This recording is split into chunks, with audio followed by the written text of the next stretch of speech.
He induced nervousness in others. He deliberately dragged out the time it would take to escape as a way of heightening the drama and making the audience squirm. His escapes from death, always graceful and easy, made him look like a Superman. As a person of power, you must research and practice endlessly before appearing in public, on stage or anywhere else. Never expose the sweat and labor behind your poise. Some think such exposure will demonstrate their diligence and honesty, but it actually just makes them look weaker, as if anyone who practiced and worked at it could do what they had done, or as if they weren't really up to the job. Keep your effort and your tricks to yourself, and you seem to have the grace and ease of a god. One never sees the source of a god's power revealed.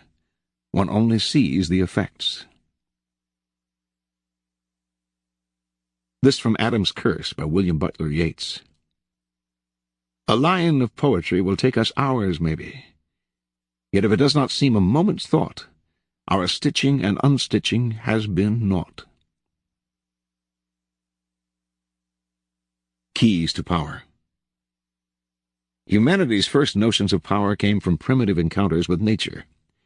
The flash of lightning in the sky, a sudden flood, the speed and ferocity of a wild animal. These forces required no thinking, no planning. They awed us by their sudden appearance, their gracefulness, and their power over life and death. And this remains the kind of power we have always wanted to imitate. Through science and technology we have recreated the speed and sublime power of nature, but something is missing. Our machines are noisy and jerky. They reveal their effort. Even the very best creations of technology cannot root out our admiration for things that move easily and effortlessly. The power of children to bend us to their will comes from a kind of seductive charm that we feel in the presence of a creature less reflective and more graceful than we are. We cannot return to such a state, but if we can create the appearance of this kind of ease, we elicit in others the kind of primitive awe that nature has always invoked in humankind. One of the first European writers to expound on this principle came from that most unnatural of environments, the Renaissance court. In The Book of the Courtier, published in 1528, Baldassare Castiglione describes the highly elaborate and codified manners of the perfect court citizen. And yet, Castiglione explains, the courtier must execute these gestures with what he calls sprezzatura, the capacity to make the difficult seem easy. He urges the courtier to practice in all things a certain nonchalance, which conceals all artistry, and makes whatever one says or does seem uncontrived and effortless. We all admire the achievement of some unusual feat. But if it is accomplished naturally and gracefully, our admiration increases tenfold. Whereas to labor at what one is doing and to make bones over it shows an extreme lack of grace and causes everything, whatever it's worth, to be discounted. Much of the idea of sprezzatura came from the world of art. All the great Renaissance artists carefully kept their works under wraps. Only the finished masterpiece could be shown to the public. Michelangelo forbade even popes to view his work in progress. A Renaissance artist was always careful to keep his studios shut to patrons and public alike, not out of fear of imitation, but because to see the making of the works would mar the magic of their effect and their studied atmosphere of ease and natural beauty. The Renaissance painter Vasari, also the first great art critic, ridiculed the works of Paolo Uccello, who was obsessed with the laws of perspective. The effort Uccello spent on improving the appearance of perspective was too obvious in his work. It made his paintings ugly and labored, overwhelmed by the effort of their effects. We have the same response when we watch performers who put too much effort into their act. Seeing them trying so hard breaks the illusion. It also makes us uncomfortable. Calm, graceful performers, on the other hand, set us at ease, creating the illusion that they are not acting but being natural in themselves, even when everything they are doing involves labor and practice. The idea of sprezzatura is relevant to all forms of power, for power depends vitally on appearances and the illusions you create. Your public actions are like artworks. They must have visual appeal, must create anticipation, even entertain. When you reveal the inner workings of your creation, you become just one more mortal among others. What is understandable is not awe-inspiring. We tell ourselves we could do as well if we had the money and time. Avoid the temptation of showing how clever you are. It is far more clever to conceal the mechanisms of your cleverness. Talleyrand's application of this concept to his daily life greatly enhanced the aura of power that surrounded him. He never liked to work too hard, so he made others do the work for him, the spying, the research, the detailed analyses. With all this labor at his disposal, he himself never seemed to strain. When his spies revealed that a certain event was about to take place, he would talk in social conversation as if he sensed its imminence. The result was that people thought he was clairvoyant. His short, pithy statements and witticisms always seemed to summarize a situation perfectly, but they were based on much research and thought. To those in government, including Napoleon himself, Talleyrand gave the impression of immense power, an effect entirely dependent on the apparent ease with which he accomplished his feats. There is another reason for concealing your shortcuts and tricks. When you let this information out, you give people ideas they can use against you. You lose the advantages of keeping silent. We tend to want the world to know what we have done. We want our vanity gratified by having our hard work and cleverness applauded. And we may even want sympathy for the hours it has taken to reach our point of artistry. Learn to control this propensity to blab, for its effect is often the opposite of what you expected. Remember, the more mystery surrounds your actions, the more awesome your power seems. You appear to be the only one who can do what you do, and the appearance of having an exclusive gift is immensely powerful. Finally, because you achieve your accomplishments with grace and ease, people believe that you could always do more if you tried harder. This elicits not only admiration, but a touch of fear. Your powers are untapped. No one can fathom their limits. Reversal. The secrecy with which you surround your actions must seem light-hearted in spirit. A zeal to conceal your work creates an unpleasant, almost paranoiac impression. You are taking the game too seriously. Houdini was careful to make the concealment of his tricks seem a game, all part of the show. Never show your work until it is finished. But if you put too much effort into keeping it under wraps, you will be like the painter Pontormo, who spent the last years of his life hiding his frescoes from the public eye and only succeeded in driving himself mad. Always keep your sense of humor about yourself. There are also times when revealing the inner workings of your projects can prove worthwhile. It all depends on your audience's taste and on the times in which you operate. P.T. Barnum recognized that his public wanted to feel involved in his shows, and that understanding his tricks delighted them, partly perhaps because implicitly debunking people who kept their sources of power hidden from the masses appealed to America's democratic spirit. The public also appreciated the showman's humor and honesty. Barnum took this to the extreme of publicizing his own humbuggery in his popular autobiography, written when his career was at its height. As long as the partial disclosure of tricks and techniques is carefully planned, rather than the result of an uncontrollable need to blab, it is the ultimate in cleverness.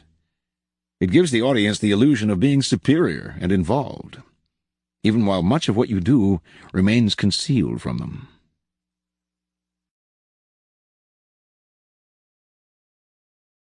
Here are some further reflections on this law. From Cha-no-yu, the Japanese tea ceremony. Kano Tanyu, master artist. Date Masamune once sent for Tanyu to decorate a pair of gold screens 7 feet high. The artist said he thought black and white sketches would suit them, and went home again after considering them carefully. The next morning he came early and made a large quantity of ink into which he dipped a horseshoe he had brought with him, and then proceeded to make impressions of this all over one of the screens. Then with a large brush he drew a number of lines across them. Meanwhile, Masamune had come in to watch his work, and at this he could contain his irritation no longer, and muttering, "What a beastly mess!" he strode away to his own apartment.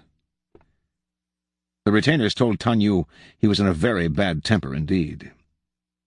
"He shouldn't look on while I am at work, then," replied the painter. "He should wait till it is finished."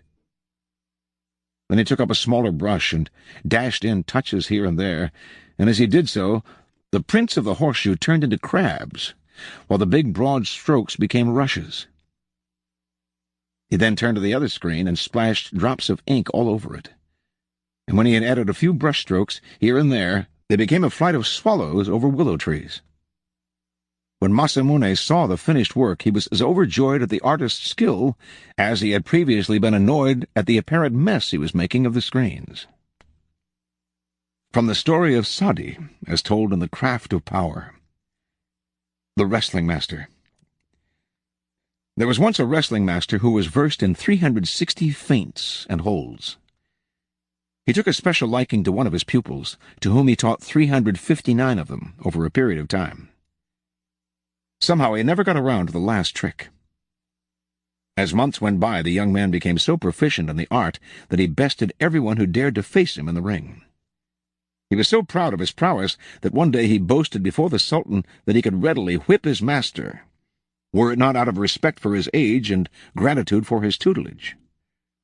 The Sultan became incensed at this irreverence, and ordered an immediate match with the royal court in attendance.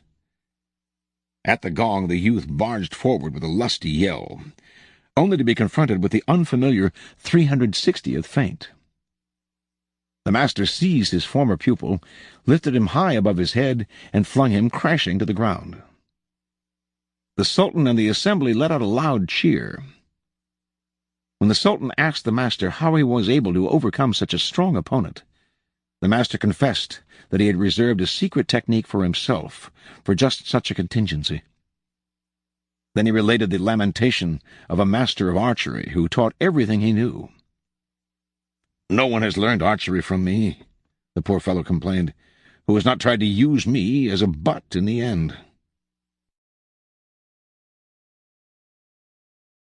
From Balthazar Gracian. Keep the extent of your abilities unknown. The wise man does not allow his knowledge and abilities to be sounded to the bottom, if he desires to be honored by all. He allows you to know them, but not to comprehend them. No one must know the extent of his abilities, lest he be disappointed. No one ever has an opportunity of fathoming him entirely. For guesses and doubts about the extent of his talents arouse more veneration than accurate knowledge of them, be they ever so great. The 31st Law. Control the options. Get others to play with the cards you deal. Judgment. The best deceptions are the ones that seem to give the other person a choice. Your victims feel that they are in control, but are actually your puppets. Give people options that come out in your favor, whichever one they choose. Force them to make choices between the lesser of two evils, both of which serve your purpose. Put them on the horns of a dilemma. They are gored wherever they turn. Observance of the Law Number 1. From early in his reign, Ivan IV, later known as Ivan the Terrible, had to confront an unpleasant reality. The country desperately needed reform, but he lacked the power to push it through. The greatest limit to his authority came from the boyars, the Russian princely class that dominated the country and terrorized the peasantry. In 1553, at the age of 23, Ivan fell ill. Lying in bed, near death, he asked the boyars to swear allegiance to his son as the new Tsar. Some hesitated, some even refused. Then and there Ivan saw he had no power over the boyars. He recovered from his illness, but he never forgot the lesson. The boyars were out to destroy him. And indeed, in the years to come, many of the most powerful of them defected to Russia's main enemies, Poland and Lithuania, where they plotted the return and the overthrow of the Tsar. Even one of Ivan's closest friends, Prince Andrei Kurbsky, suddenly turned against him, defecting to Lithuania in 1564 and becoming the strongest of Ivan's enemies. When Kurbsky began raising troops for an invasion, the royal dynasty seemed suddenly more precarious than ever. With emigre nobles fomenting invasion from the west, Tartars bearing down from the east, and the boyars stirring up trouble within the country, Russia's vast size made it a nightmare to defend. In whatever direction Ivan struck, he would leave himself vulnerable on the other side. Only if he had absolute power could he deal with this many-headed hydra. And he had no such power. Ivan brooded until the morning of December 3rd, 1564, when the citizens of Moscow awoke to a strange sight. Hundreds of sleds filled the square before the Kremlin, loaded with the Tsar's treasures and with provisions for the entire court. They watched in disbelief as the Tsar and his court boarded the sleds and left town. Without explaining why, he established himself in a village south of Moscow. For an entire month, a kind of terror gripped the capital, for the Muscovites feared that Ivan had abandoned them to the bloodthirsty boyars. Shops closed up, and riotous mobs gathered daily. Finally, on January 3rd of 1565, a letter arrived from the Tsar explaining that he could no longer bear the boyars' betrayals and had decided to abdicate once and for all. Read aloud in public, the letter had a startling effect. Merchants and commoners blamed the boyars for Ivan's decision, and took to the streets, terrifying the nobility with their fury. Soon a group of delegates representing the church, the princes, and the people made the journey to Ivan's village, and begged the Tsar, in the name of the Holy Land of Russia, to return to the throne.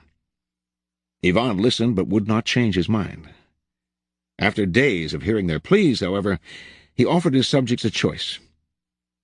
Either they grant him absolute powers to govern as he pleased, with no interference from the boyars, or they find a new leader.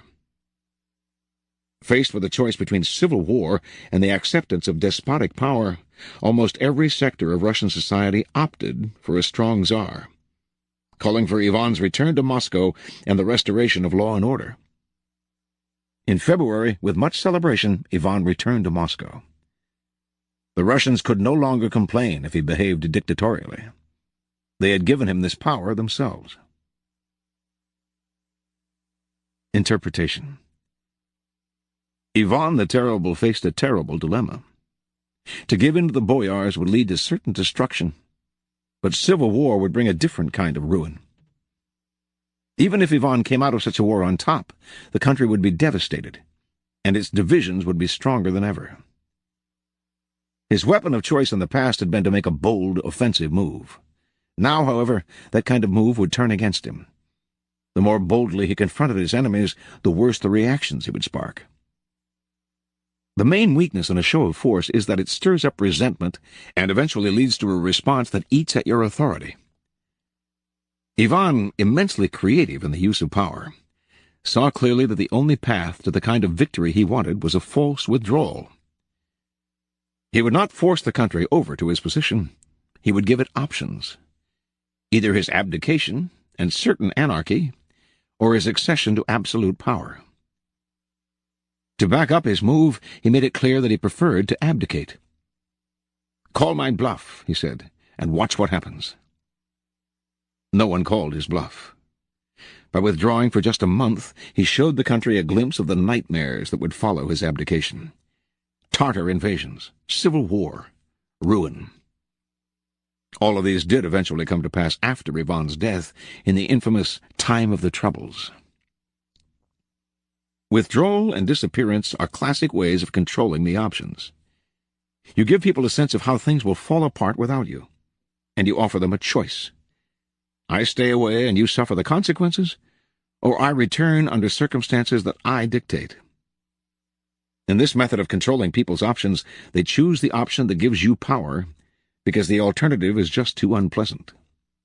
You force their hand, but indirectly. They seem to have a choice. Whenever people feel they have a choice, they walk into your trap that much more easily. Observance of the law number 2. As a 17th-century French courtesan, Ninon de l'Enclos found that her life had certain pleasures. Her lovers came from royalty and aristocracy, and they paid her well, entertained her with their wit and intellect, satisfied her rather demanding sensual needs, and treated her almost as an equal. Such a life was infinitely preferable to marriage. In 1643, however, Ninon's mother died suddenly, leaving her at the age of 23 totally alone in the world. No family, no dowry, nothing to fall back upon. A kind of panic overtook her, and she entered a convent, turning her back on her illustrious lovers. A year later she left the convent and moved to Lyon. When she finally reappeared in Paris in 1648, lovers and suitors flocked to her door in greater numbers than ever before, for she was the wittiest and most spirited courtesan of the time, and her presence had been greatly missed. Ninon's followers quickly discovered, however, that she had changed her old way of doing things, and had set up a new system of options. The dukes, seigneurs, and princes who wanted to pay for her services could continue to do so, but they were no longer in control. She would sleep with them when she wanted, according to her whim. All their money bought them was a possibility.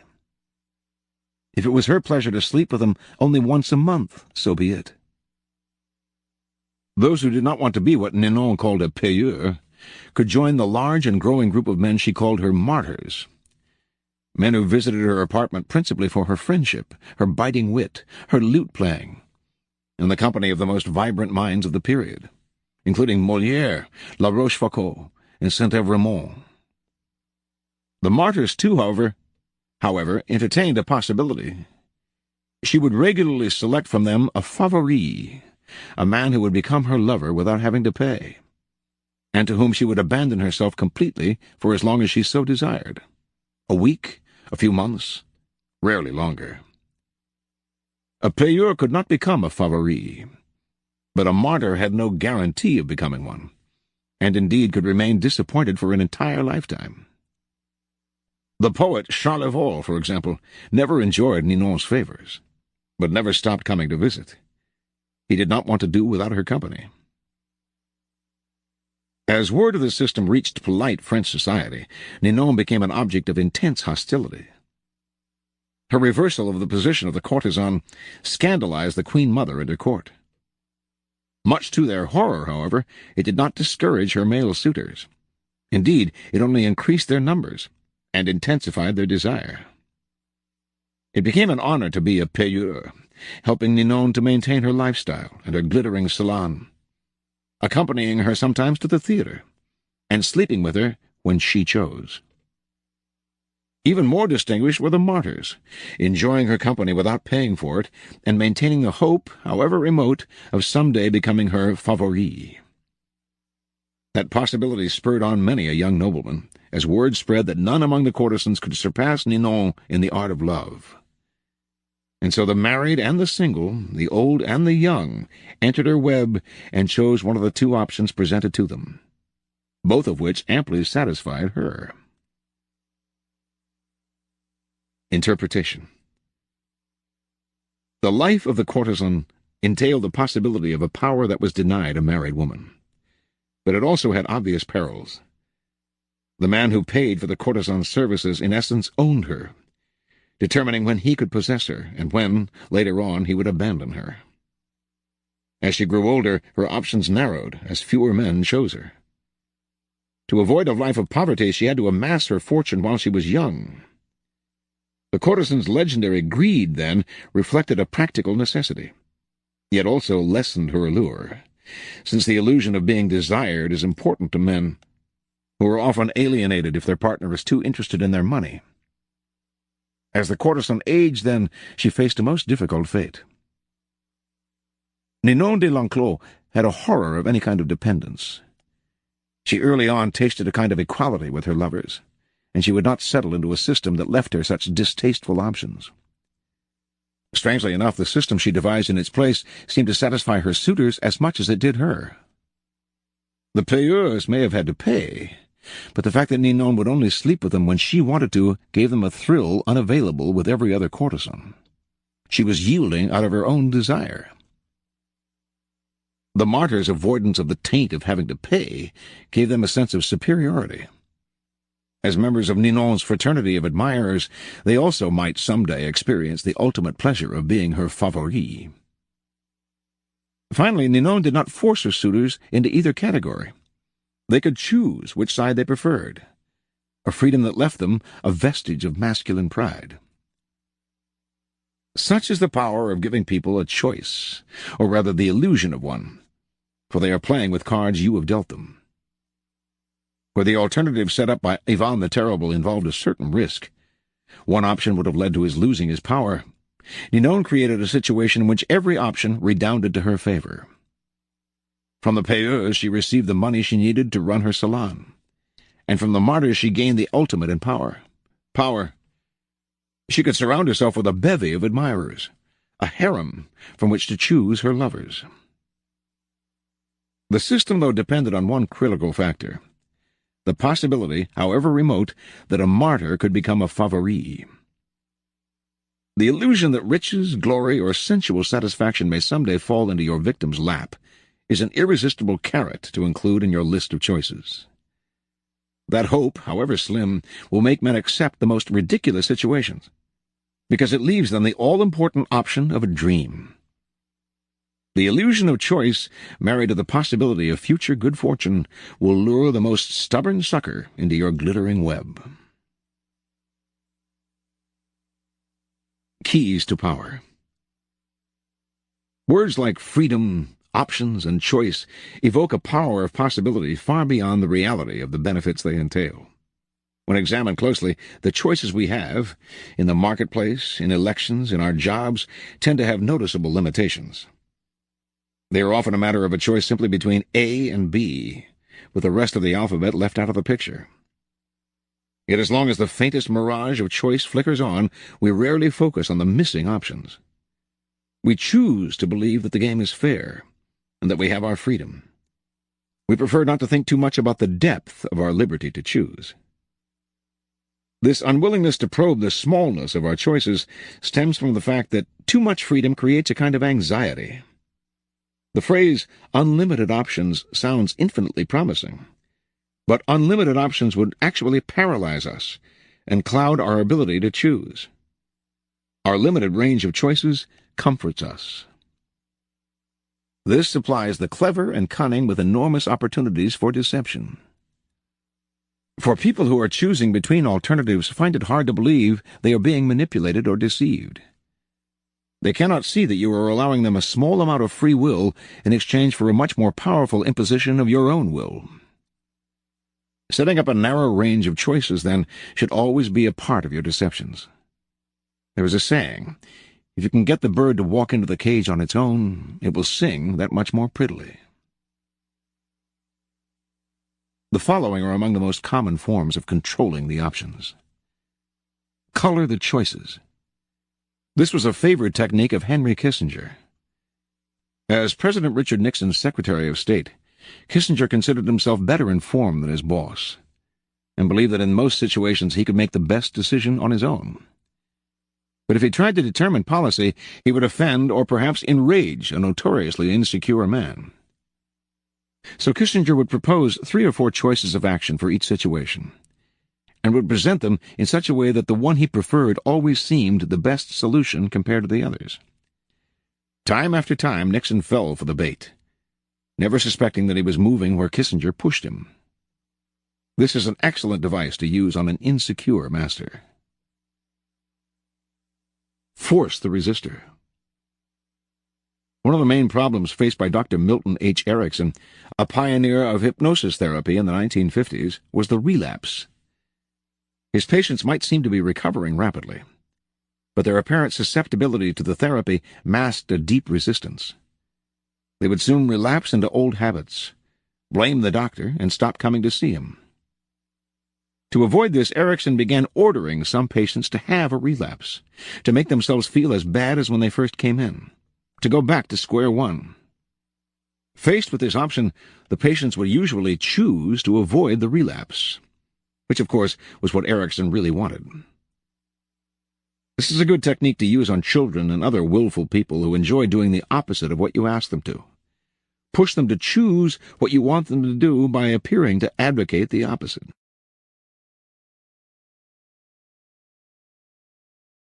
Alter the playing field. In the 1860s, John D. Rockefeller set out to create an oil monopoly. If he tried to buy up the smaller oil companies, they would figure out what he was doing and fight back. Instead, he began secretly buying up the railway companies that transported the oil. When he then attempted to take over a particular company and met with resistance, he reminded them of their dependence on the rails. Refusing them shipping or simply raising their fees could ruin their business. Rockefeller altered the playing field so that the only options the small oil producers had were the ones he gave them. In this tactic, your opponents know their hand is being forced, but it doesn't matter. The technique is effective against those who resist at all costs. The shrinking options. The late 19th century art dealer Ambroise Vollard perfected this technique. Customers would come to Vollard's shop to see some Cézannes. He would show 3 paintings, neglect to mention a price, and pretend to doze off. The visitors would have to leave without deciding. They would usually come back the next day to see the paintings again, but this time Vollard would pull out less interesting works, pretending he thought they were the same ones. The baffled customers would look at the new offerings, leave to think them over, and return yet again. Once again, the same thing would happen. Vollard would show paintings of lesser quality still. Finally, the buyers would realize they had better grab what he was showing them, because tomorrow they would have to settle for something worse, perhaps at even higher prices. A variation on this technique is to raise the price every time the buyer hesitates and another day goes by. This is an excellent negotiating ploy to use on the chronically indecisive, who will fall for the idea that they are getting a better deal today than if they wait till tomorrow. The weak man on the precipice. The weak are the easiest to maneuver by controlling their options. Cardinal de Retz, the great 17th century provocateur, served as an unofficial assistant to the Duke of Orleans, who was notoriously indecisive. It was a constant struggle to convince the Duke to take action. He would hem and haw, weigh the options, and wait till the last moment, giving everyone around him an ulcer. But Retz discovered a way to handle him. He would describe all sorts of dangers, exaggerating them as much as possible, until the Duke saw a yawning abyss in every direction except one, the one Retz was pushing him to take. This tactic is similar to color the choices, but with the weak you have to be more aggressive. Work on their emotions. Use fear and terror to propel them into action. Try reason, and they will always find a way to procrastinate. Brothers in crime. This is a classic con artist technique. You attract your victims to some criminal scheme, creating a bond of blood and guilt between you. They participate in your deception, commit a crime, and are easily manipulated.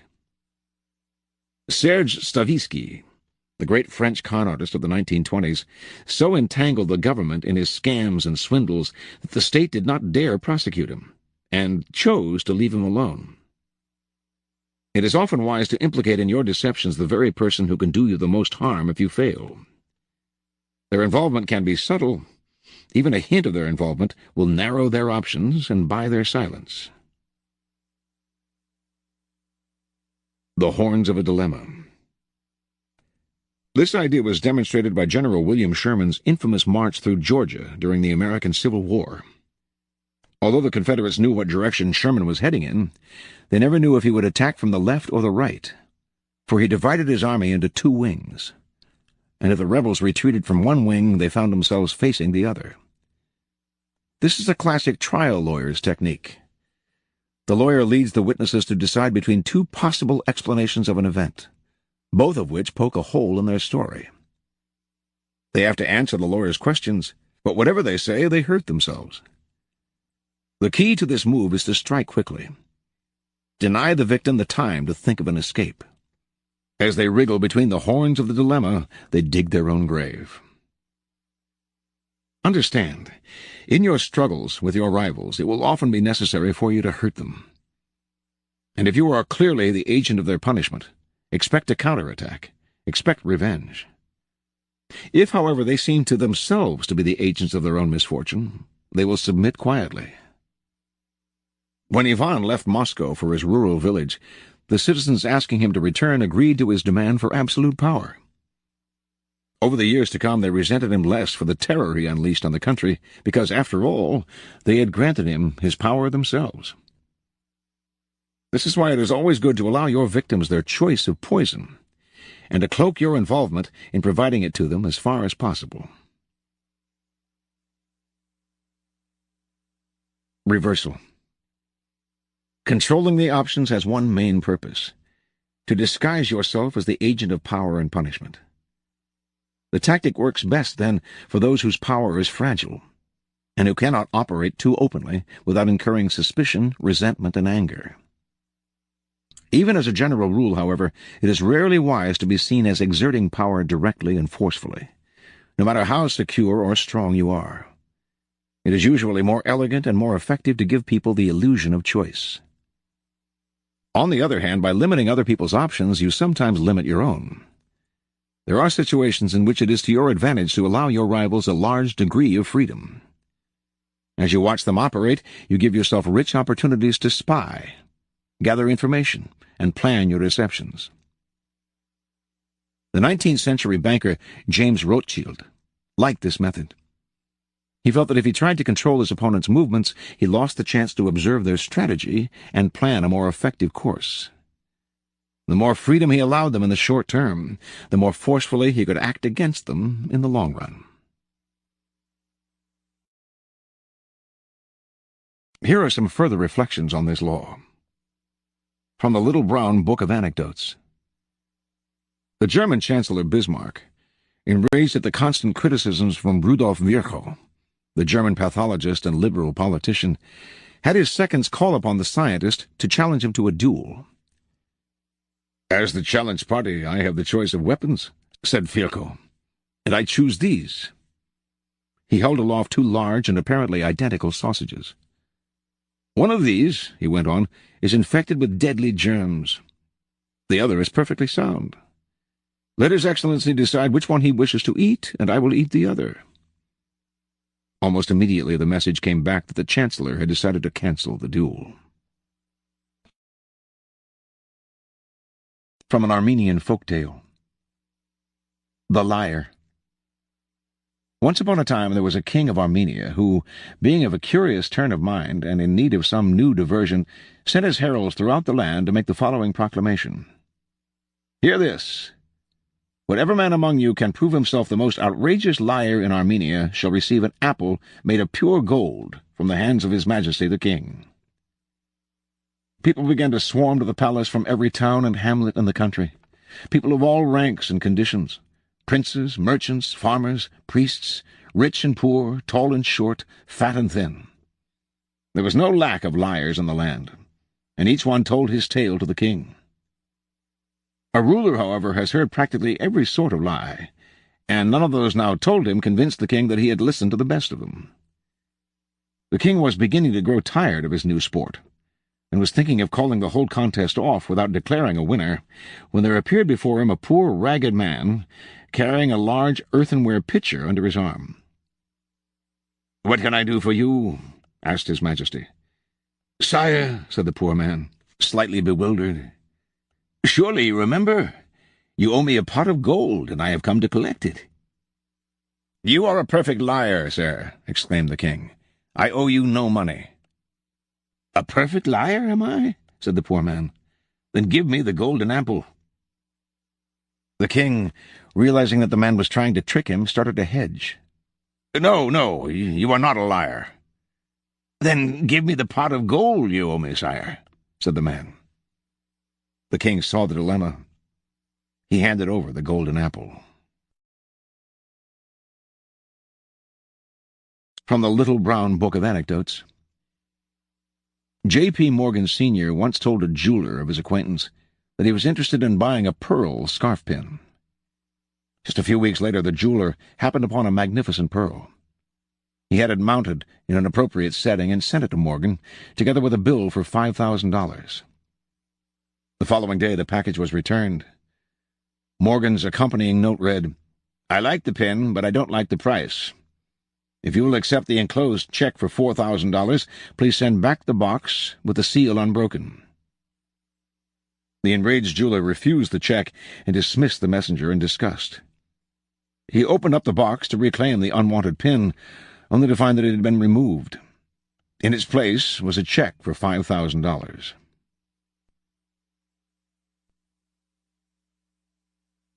The 32nd Law. Play to people's fantasies. Judgment. The truth is often avoided because it is ugly and unpleasant. Never appeal to truth and reality unless you are prepared for the anger that comes from disenchantment. Life is so harsh and distressing that people who can manufacture romance or conjure up fantasy are like oases in the desert. Everyone flocks to them. There is great power in tapping into the fantasies of the masses. Observance of the law. The city-state of Venice was prosperous for so long that its citizens felt their small republic had destiny on its side. In the Middle Ages and High Renaissance, its virtual monopoly on trade to the East made it the wealthiest city in Europe. Under a beneficent republican government, Venetians enjoyed liberties that few other Italians had ever known. Yet in the 16th century their fortunes suddenly changed. The opening of the New World transferred power to the Atlantic side of Europe, to the Spanish and Portuguese, and later the Dutch and English. Venice could not compete economically, and its empire gradually dwindled. The final blow was the devastating loss of a prized Mediterranean possession, the island of Cyprus, captured from Venice by the Turks in 1570.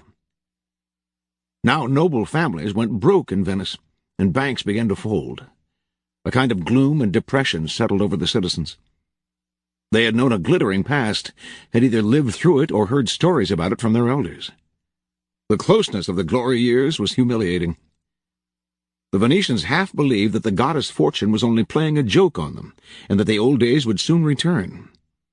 For the time being, though, what could they do?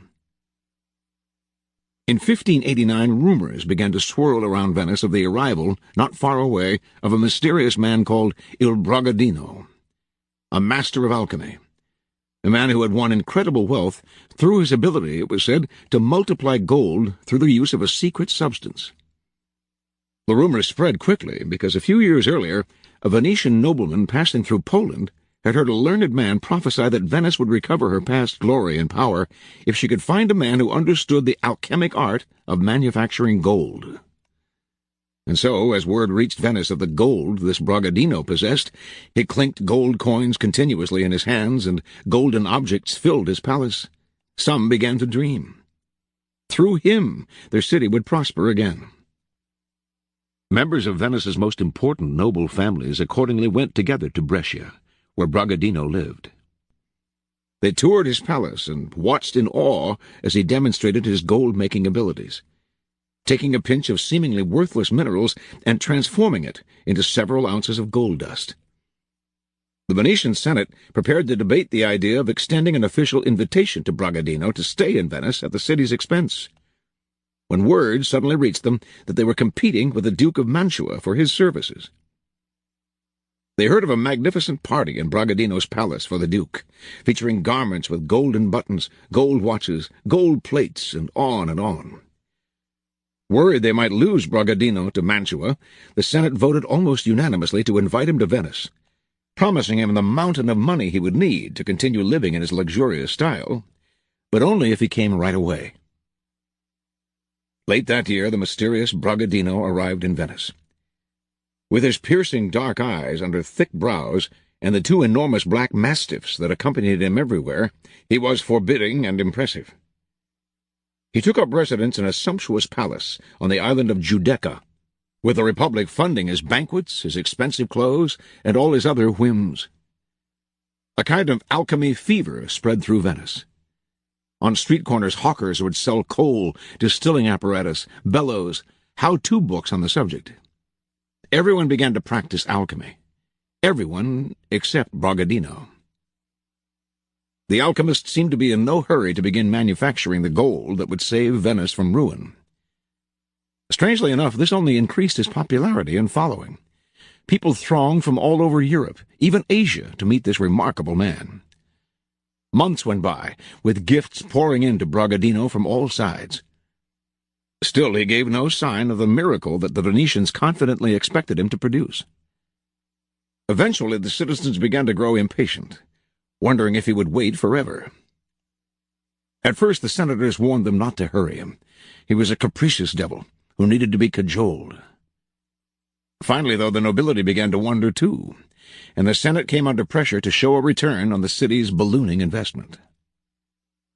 Bragadino had only scorn for the doubters, but he responded to them.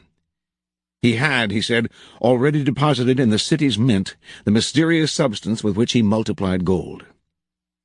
He could use this substance up all at once and produce double the gold, but the more slowly the process took place, the more it would yield. If left alone for 7 years, sealed in a casket, the substance would multiply the gold in the mint 30 times over.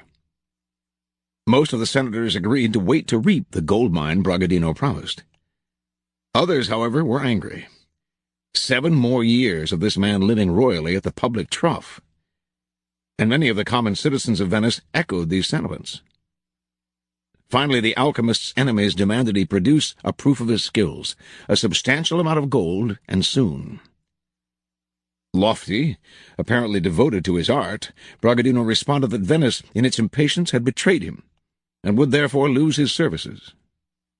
He left town, going first to nearby Padua, then, in 1590, to Munich, at the invitation of the Duke of Bavaria, who, like the entire city of Venice, had known great wealth but had fallen into bankruptcy through his own profligacy, and hoped to regain his fortune through the famous alchemist's services. And so Bragadino resumed the comfortable arrangement he had known in Venice, and the same pattern repeated itself. Interpretation. The young Cypriot Mamugna had lived in Venice for several years before reincarnating himself as the alchemist Bragadino. He saw how gloom had settled on the city, how everyone was hoping for a redemption from some indefinite source. While other charlatans mastered everyday cons based on sleight of hand, Mamugna mastered human nature. With Venice as his target from the start, he traveled abroad, made some money through his alchemy scams, and then returned to Italy, setting up shop in Brescia. There he created a reputation that he knew would spread to Venice. From a distance, in fact, his aura of power would be all the more impressive. At first, Mamugna did not use vulgar demonstrations to convince people of his alchemic skill. His sumptuous palace, his opulent garments, the clink of gold in his hands, all these provided a superior argument to anything rational. And these established the cycle that kept him going.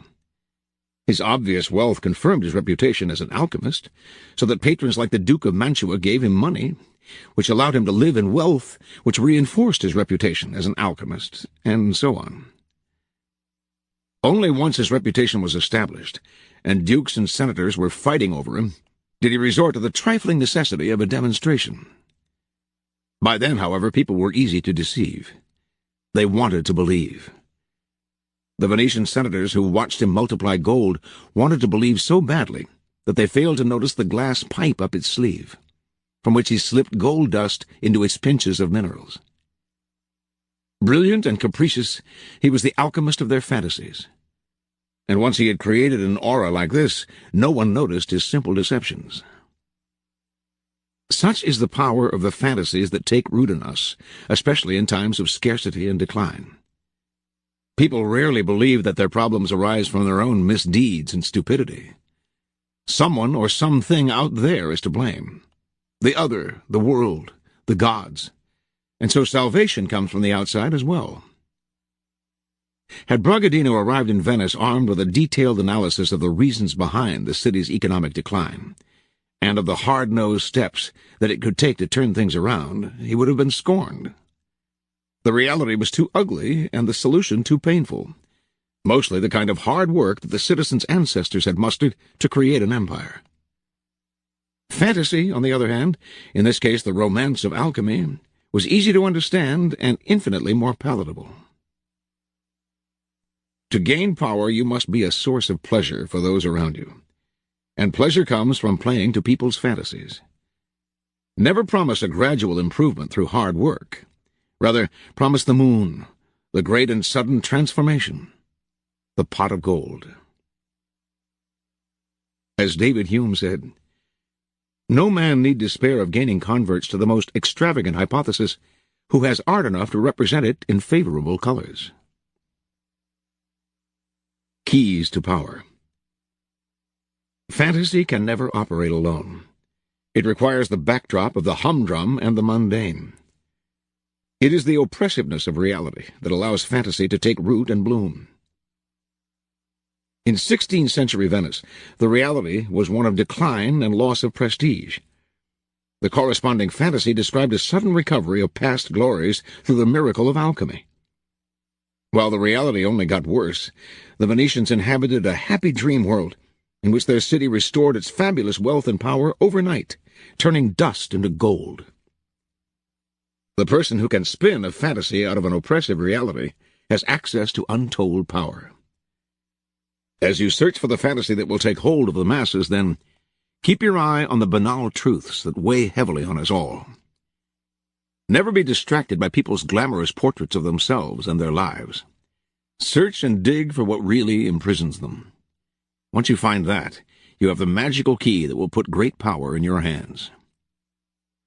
Although times and people change, let us examine a few of the oppressive realities that endure, and the opportunities for power they provide. The reality. Change is slow and gradual.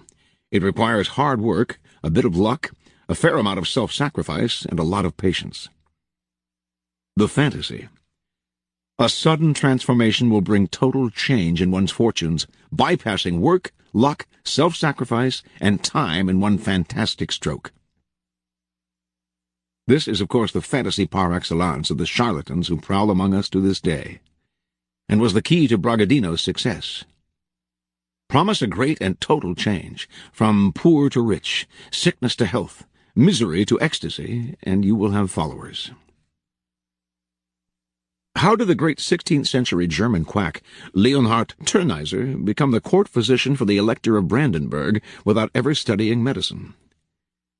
Instead of offering amputations, leeches, and foul-tasting purgatives, the medicaments of the time, Tyrneiser offered sweet-tasting elixirs and promised instant recovery. Fashionable courtiers especially wanted a solution of drinkable gold, which cost a fortune. If some inexplicable illness assailed you, Tyrneiser would consult a horoscope and prescribe a talisman. Who could resist such a fantasy? Health and well-being without sacrifice and pain. The reality. The social realm has hard-set codes and boundaries. We understand these limits, and know that we have to move within the same familiar circles day in and day out. The fantasy. We can enter a totally new world with different codes and the promise of adventure. In the early 1700s, all London was abuzz with talk of a mysterious stranger. A young man named George Salmaneser. He had arrived from what was to most Englishmen a fantastical land, the island of Formosa, now Taiwan, off the coast of China. Oxford University engaged Salmaneser to teach the island's language.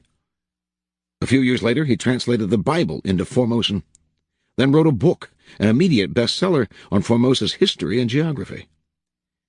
English royalty wined and dined the young man, and everywhere he went he entertained his hosts with wondrous stories of his homeland and its bizarre customs. After Salmaneser died, however, his will revealed that he was in fact merely a Frenchman with a rich imagination. Everything he had said about Formosa, its alphabet, its language, its literature, its entire culture, he had invented. He had built on the English public's ignorance of the place to concoct an elaborate story that fulfilled their desire for the exotic and strange. British culture's rigid control of people's dangerous dreams gave him the perfect opportunity to exploit their fantasy. The fantasy of the exotic, of course, can also skirt the sexual.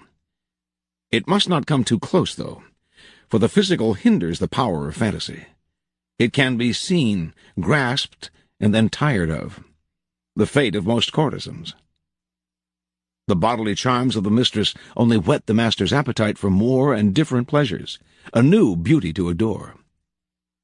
To bring power, fantasy must remain to some degree unrealized, literally unreal. The dancer Mata Hari, for instance, who rose to public prominence in Paris before World War I, had quite ordinary looks. Her power came from the fantasy she created of being strange and exotic, unknowable and indecipherable. The taboo she worked with was less sex itself than the breaking of social codes. Another form of the fantasy of the exotic is simply the hope for relief from boredom. Con artists love to play on the oppressiveness of the working world, its lack of adventure. Their cons might involve, say, the recovering of lost Spanish treasure, with the possible participation of an alluring Mexican senorita, and a connection to the president of a South American country. Anything offering release from the humdrum. The reality. Society is fragmented and full of conflict. The fantasy. People can come together in a mystical union of souls.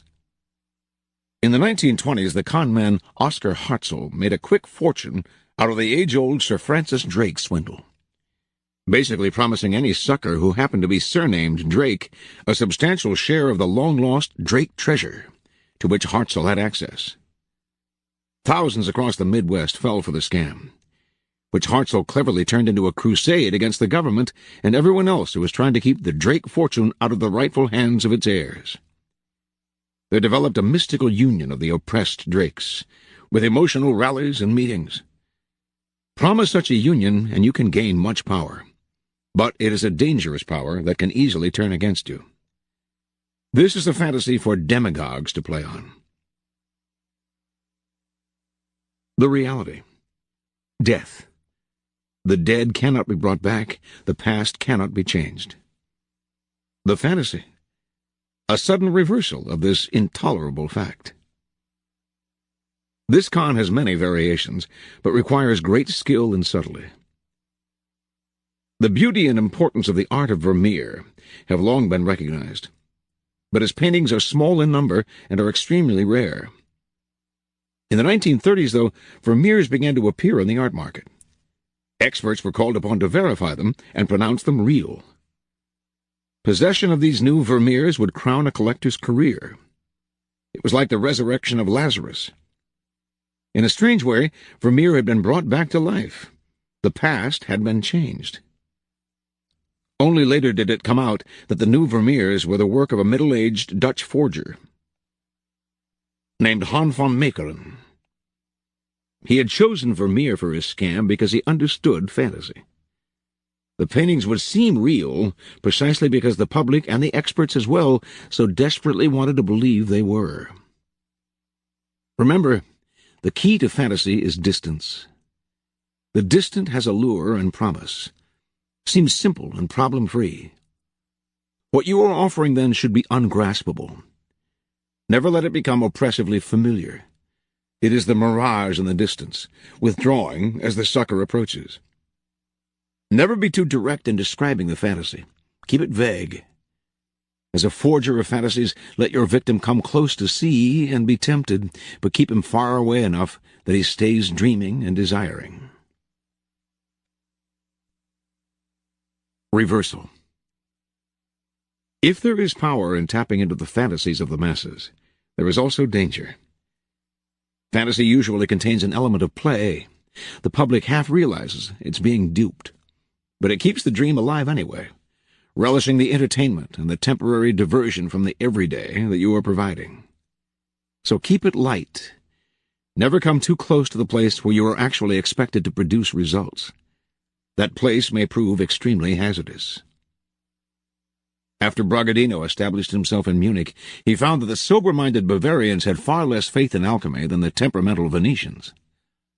Only the Duke really believed in it, for he needed it desperately to rescue him from the hopeless mess he was in. As Bragadino played his familiar waiting game, accepting gifts and expecting patience, the public grew angry. Money was being spent and was yielding no results. In 1592, the Bavarians demanded justice, and eventually Bragadino found himself swinging from the gallows. As before, he had promised and had not delivered. But this time he had misjudged the forbearance of his hosts, and his inability to fulfill their fantasy proved fatal. One last thing.